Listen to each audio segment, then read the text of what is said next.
केंद्रीय कैबिनेट ने नई शिक्षा नीति को मंजूरी दे दी है। अब ह्यूमन रिसोर्स मिनिस्ट्री यानी मानव संसाधन मंत्रालय को शिक्षा मंत्रालय के नाम से जाना जाएगा। बुधवार को पीएम मोदी की अध्यक्षता में हुई केंद्रीय कैबिनेट की बैठक में यह फैसला लिया गया। कैबिनेट बैठक के बाद एचआरडी मिनिस्टर रमेश पोखरियाल निशंक और सूचना और प्रसारण मंत्री प्रकाश जावड़ेकर ने नई शिक्षा नीति के बारे में विस्तार से बताया। मानव संसाधन मंत्रालय को अब फिर से शिक्षा मंत्रालय के नाम से जाना जाएगा। शुरुआत में इस मंत्रालय का नाम शिक्षा मंत्रालय ही था, लेकिन 1985 में इसे बदलकर मानव संसाधन मंत्रालय नाम दिया गया था।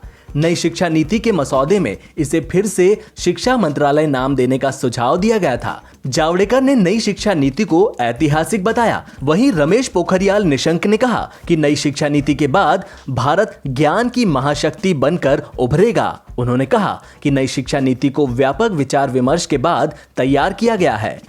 विशेषज्ञों से लेकर जनप्रतिनिधियों तक से गहन चर्चा परामर्श के बाद इसे तैयार किया गया है।